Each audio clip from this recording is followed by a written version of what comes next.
Исәнмесез, туры эфирда яңалыклар тапшыруы. Студияда Лейсан Ханова һәм бүгенге чыгарылышыбызның төп темалары хакында кыскача. Капиталь төзекләндерүдән соң bir елда үтмәде, җир асты аша чыгу юлларына янәдән ремонт кирәк. 36 миллион сумга башкарылган төзекләндерүдән шәһәрдәшләр ни өчен канәгать түгел, Гүзәл Шихапова ачыклады. Менә капый тут, ана ржавчина белән. Шатлык урынына борчу, йортта капиталь төзекләндерү аркасында шәһәрдәшебез авылга кайтып яшәргә мәҗбүр. Антенналар буенча хәзер безнең йортларда тикшерү бара. Шулда антенналар проблемасы һаман да актуаль. 17.06 йортында яшәүчеләр телевизор караган өчен акчаны кемгә түләргә икәнен белми. Шилне өчен су саклагычлар елы мөһим түгел.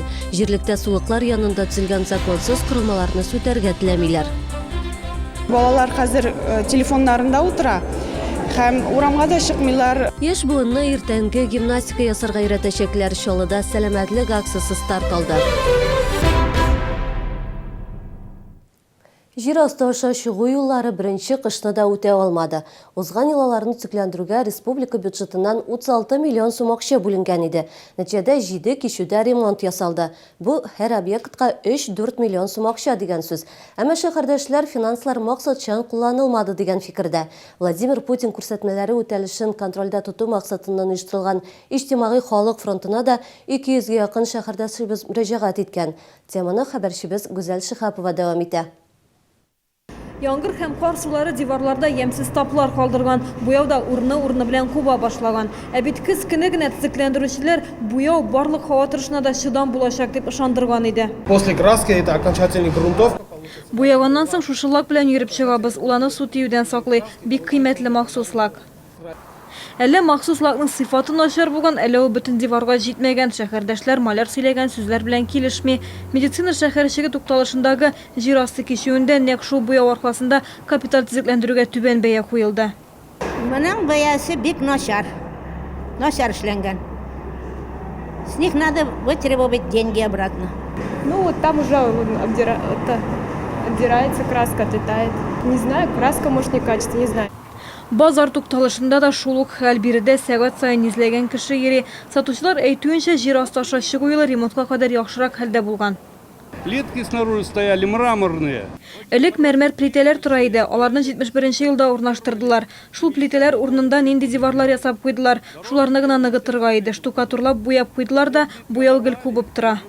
3 миллиона деньги истратили, а куда деньги делись?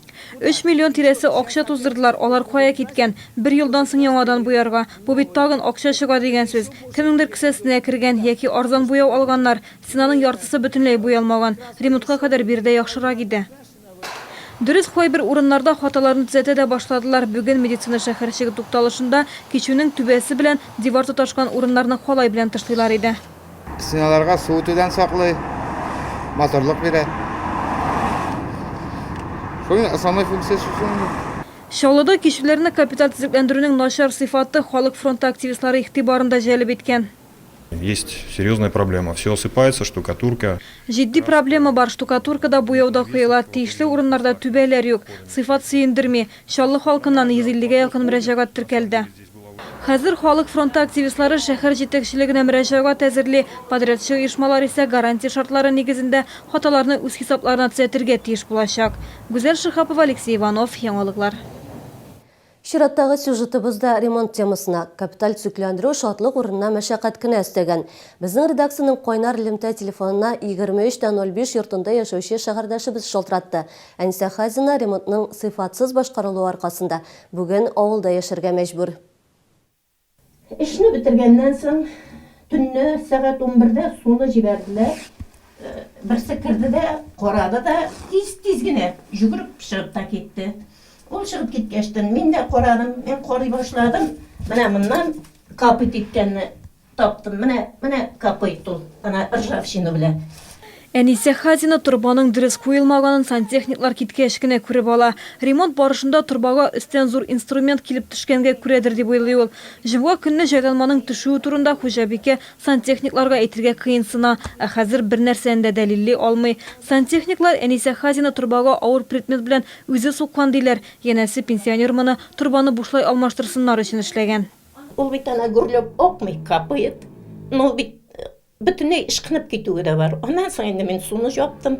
Şimdi ertə bilen aytganım, alar meni gayıpladılar. Siz o'zingiz bergensiz ana ili maxsus otqansiz dedi.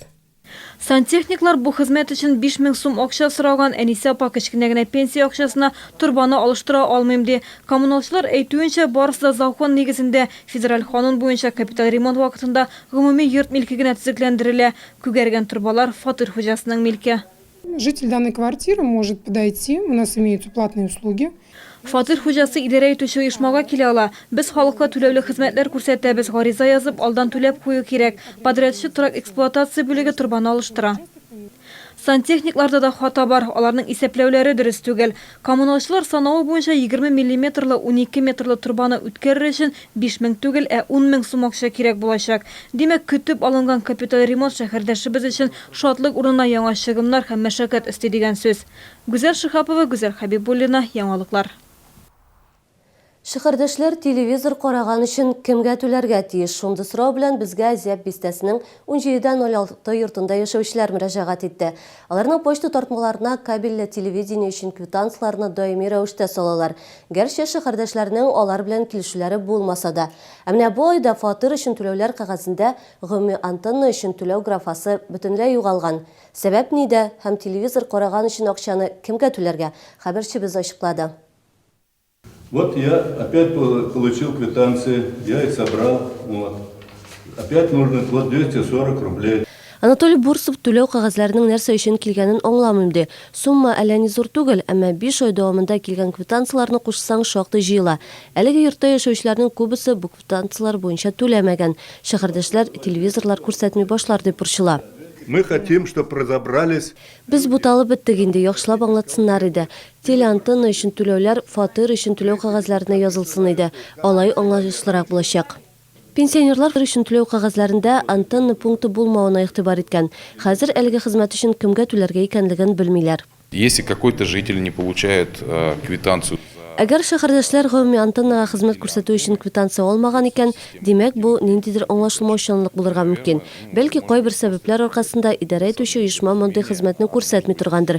Әмма бу хезмәт закон буенча һәр йортта булырга тиеш. 1706 йортында яшәүчеләр телевизорлар яхшы күрсәтә ди. Идарә итүче оешма исә шәһәрдәшләргә борчылыр урын юк дигән фикердә. Антенналар буенча хәзер безнең йортларда тикшерү бара. Менә бу коллективный антенналарның. Значит, монда актлар төзелә. Шуннан соң инде без менә бу эшләр биткәчтен, значит, бөтен халыкка, значит, уже җиткерәчәкбез. Антенналар проблемасы шәһәрдәшләр өчен соңгы вакытта актуальлыгын югалтмый. 1706 йортында яшәүчеләр гомуми антенна өчен кайчан түли башлар, бу сорауга төгәл беркем дә җавап бирмәде. Әгәр килешү төзелмәгән икән, МТС оешмасыннан килгән квитанцияларны реклама кагазы итеп кенә кабул итәргә кирәк. Мәгълүмати технологияләр үзәге директоры шундый киңәш бирде. Сораулар туган очракта шәһәрдәшләр үзәкнең яңа телефон номеры буенча шылтырата ала. Лесанханова, Елена Камалова, Ленар Султанов. Яңалыклар. Чаллыда ватанны саклаучылар һәйкәле төзекләндереләчәк. Бу хакта шәһәр төзелеше советында фикер алыштылар. Аның проекты тәкъдим ителде. Интернациональ сугышчылар мемориалы ачылуга 20 елдан артык һәм ул кызганыч хәлдә. Шул сәбәпле соңгы елларда барлык истәлекле чаралар Ватан-ана комплексы янында оештырылды. Советта проект авторы Илья Сафиуллин чыгыш ясады. Аның күзаллавынча төп үзгәреш һәйкәлнең аскы өлешенә кагылачак. Анда Афганстанда һәм Чечняда батырларча һәлак булган 72 чаллының исемнәре уеп язылган плита урнаштыру күздә тотыла. Шулай ук машиналар кую урыны ясау һәм һәйкәл алды мәйданчыгын тәртипкә китерү планлаштырыла. Эскәмияләр дә урнаштырачаклар. Чаллы телерадиокомпаниясе «Чудо дети» үзәге белән берлектә телемарафон оештыра. Ул 31 мартта үтәчәк. Хакимияттә аны оештыру уңаеннан киңәшмә үтте. Марафон һәм хәйрия аукционы үткәрү идеясын аутист балалар белән шөгыльләнүче «Чудо дети» оешмасы күтәреп чыкты. Шәһәрдә әлеге авырудан интегүче балалар саны елдан-ел арта. 500дән артык бала диспансер 3000 консультатив исәптә тора. Тик шәһәрдә уларга тиешле дәрәҗәдә ярдәм күрсәтү мөмкинлеге юк. Чөнки «Чудо дети» үзәгенә бинада бүген дә ремонт бара. Аны төгәлләү өчен 28 миллион сум акча кирәк. Телемарафонда җыелган акча нәкъ шул максатта тотылачак. Я выступила с инициативой провести в городе телемарафон. Binada tüzülüş hem remont işlerini devam etib tügəlləu üçün oqşa kerak. Şuna şəhərdə telemarafen uzduru təqdimi bilan çıxdıq. Şəhərdəşlər bizni xoplab, kişilerindən kilgən şey yardam qulu suzarlar deb işanam. Bir saat davamında 12 haber Tatarstanda oq o'limni qo'yda sotularini haber etib isimlengen aksiya start oldi. Aның kısalarında qoynar ilimte uyushtirildi. Şoltiratuvchilarning ko'bisi narkotiklarga beyillikdan ne ravishli qutulurga mumkin bo'luvi bilan qiziqsingan. Rossiya ko'lamida bu aksiya endi 9-yil ratdan uyushtirildi. Ul 25 martgacha davom etacak. Qoynar ilimte telefonuna tilagi bo'lgan har kim şoltirata ola. Haberler anonim ravishda tavlik aylanasi qabul etila. Узган ел ышаныч телефонына барлыгы 800-дән артык кеше шалтыраткан булган. Узган ел наркотиклар кулланган өчен 350 кеше административ җаваплылыкка тартылган, 50 җинаять эше кузгатылган. Койнар элемтәгә кабул ителгән хәбәрләрнең 35% раслана. Шилне өчен су саклагычлар елы мөһим түгел. Җирлектә сулыклар янында төзелгән законсыз корылмаларны сүтәргә теләмиләр. Балалар хәзер телефоннарында утыра. Һәм урамга да чыкмыйлар. Яшь буынны иртәнге гимнастика ясарга өйрәтәчәкләр. Чаллыда сәламәтлек акциясе старт алды. Мәскәү кыңгыраулар чаңы. Сыр гадәттә сөйләшми, тик эссында бар да мөмкин. 1 килограмм российский сыры нибары 229 сум 90 тиен. Бар 15-ннән 28 мартка кадәр генә. Московская ярмарка. Новое поступление весенней одежды для всей семьи. Куртки, брюки, обувь и многое другое. Московская ярмарка. Легкие цены на все. 30-й комплекс, торговый центр «Океан», 2-й этаж. Камский инновационно-промышленный форум 2016 приглашает представителей малого, среднего и крупного бизнеса города и республики с 16 по 18 марта в Ледовом дворце. Круглые столы и двухсторонние встречи, более 5000 участников и 120 экспозиций. Проведите отдых в санатории Шифалысу и Жминводы. Создайте себе весеннее настроение. Дарим скидки на путевку от 3 до 15%. На целительные воды приезжайте в Жминводы. Телефон 36919.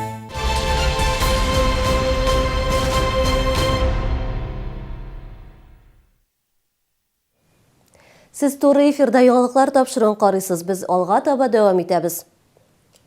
Кече Шилне поселогында табигатьне сакламыйлар. Җирлектә кагыйдәләрне бозу очраклары теркәлгән. Нәтиҗәдә экологлар җирле түрәләрне судка бирде. Эш шунда Шилне елгасы янында законсыз корылмалар урнаштырылган. Бу республикада сулыкларны саклау елында. Урынга экологлар белән рейдка безнең иҗат төркеме дә чыкты. Шилне елгасы янында гына балыкчы һәм склад урнашкан. Әлеге объектлар экологларда узган елда ук шик уяткан. Тикшерә башлагач корылмаларның законсыз урнаштырганлыгы ачыкланган. Данный объект сооружен. Әлеге объект сулык янында ук урнашкан, җиргә документлары юк, су өлешендә кулланалар. Моңа да рөхсәт кәгазьләре юк. Экологлар складтан нәрсә сакланганын белми, белгечләр биредә зарарлы көнкүреш калдыклары яки кеше сәламәтлегенә зыян салырлык әйберләр сакланырга мөмкин ди. Мондый предметларны су яннарында саклау тыела. Кече Шилнәдә яшәүчеләр үзләре дә моңа каршы. Йортлар төзелә башлагач су янына юл булай да ябылган. Здесь всю жизнь наши родители жили. Монда безнең әти-әниләр яшәгән, гомер буена бернинди төзелешләр булмады. Ә хәзер елга янына килеп тә булмый, яз җитү белән тавыш гауга чыга. Әлеге корылмалар җирле хакимият тарафыннан 2 ел элек төзелгән, хәзер аларга бу йортларны сүтү турында документ тапшырдылар. Малошилинскому сельскому поселению было выдано. Кече Шилне авыл советына әлеге закон бозу очрагын төзәтергә кирәклеген әйттек, әмма алар бу кисәтүне кабул итмәделәр, үтәмәделәр. Җирле түрәләр әлеге биналарны сүтүдән баш тарткан, эшне Тукай районы судына караячаклар. Утырыш 23 мартка билгеләнгән. Шилне елгасы янында корылмалар калырмы, сүтелерме? Без хәлне алга таба да күзәтеп барачакбыз. Гүзәл Шихапова, Ксения Антонова, яңалыклар. Студентлар язы килә. Чаллыда шул исемдәге фестивальгә кызу әзерлек бара. Анда катнашу өчен Чаллы һәм Кама аръягы вузларыннан 100дән артык заявка кабул ителгән. Яшьләр фестиваль кунакларын ни белән шаккаттырырга җыена. Бу хакта алдагы сюжетыбызда карагыз. Сәхне артындан шлак студентларның кайсыдыр сәхнәгә чыгарга әзерләнә, әнде икенче берәүләре чыгыш ясаганнан соң хис тәсирләре белән уртаклаша. Түбән Камадан килгән коллектив та дулкынлануын яшерми. Яшьләр чаллыга киемнәр коллекциясе алып килгән. Костюмнарның барысы да чүп пакетларыннан ясалган. Жюри быелгы фестивальгә коллективларның җитди әзерлек белән килүен билгели. Минем өчен һәм минем дусларым, бер коллективтагы иптәшләрем өчен ул студент тормышының бер мөһим күренеше диеп була. Чөнки нинди генә студент булса да, ул үзенең тормышын менә шушы хәрәкәтсез, шушы чыгышларсыз күз алдына китерә алмый дип уйлыйм. Быел студентларга 5 юнәлеш тәкъдим ителде. Хореография, вокал, үзенчәлекле жанр, театр һәм журналистика. Бу атнада чалда сойлап алу турлары бара. На сам гала-концерт приезжают члены жюри. Гала-концертка республика жюри әгъзалары һәм шәһәр район җитәкчеләре дә килергә тиеш. Республика фестивале режиссеры кемне сойлап алу турыннан башка гына, кемне исә тур аша программага алырга мөмкин икәнне караячак. Быелгы фестивальнең үзенчәлеге шунда да инде. Бүген чыгышларны карауның соңгы көне. 120 катнашучы арасыннан бары 20-се генә зона турына үтәчәк. Гала-концерт 31 мартта КамАЗ мәдәният сараенда була. Есенханова, Ксения Антонова, Алексей Иванов. Яңалыклар.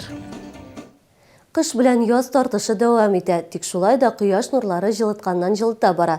Өс киемнәрен алыштыру турында да уйланырга вакыт. Кибетләрдә күн курткалар һәм плащларның төрле модельләре бар. Сыйфатлы өс киемен кулай бәядән сатып алырга мөмкинме? Киләсе сюжетыбызда. Зима кибеті кризисқа қаршы ябылу уңайынан бирде 2000-нен артык өс киеме түбән бәядән сатыла. Шәшке туннарның хакы нибары 25 мең сум, мутон туннар 13 мең сум. Һәр сатып алучыга бүләккә куртка яки кайры тун тәкъдим итәләр. Иратлар өчендә өс киемнәрнең төрле модельләре бар. Решил позаботиться. Киләсе кышкы сезонга алдан әзерләнергә булдым. Кибеттән арзан бәягә куртка алдым. Барлык көн курткаларга да 50% ташлама, һәр сатып алучыга бүләк. Даими сатып алучыларга һәм пенсионерларга 5000 сумлык купоннар бирелә.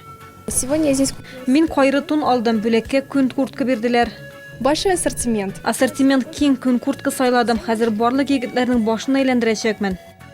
Зима кибете өс киемнәрнең киң ассортиментын тәкъдим итә. 36-дан алып 72-гә кадәр барлык үлчәмнәр дә бар. Кризиска каршы бәяләр бу атна ахырына кадәр дәвам итә. Арзан бәядән сыйфатлы өс кием алырга ашыгыгыз.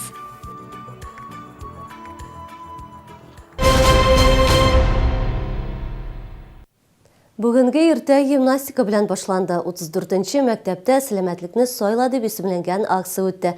Анда укучылар фитнес буенча инструктордан иртәнге гимнастиканы ничек итеп дөрес ясарга өйрәнде.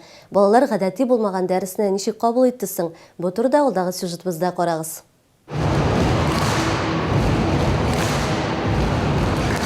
Бүген иртәнге гимнастикага башлангыч сыйныф укучылары тизилде. Расписание буенча аларның физкультура дәресе. Әмма укытучы урынын спорт клубыннан инструктор алды. Дәртле көй астында кызлар һәм малайлар күнегүләр эшләде. Күңелсезләнеп торырга беркемнең дә вакыты булмады.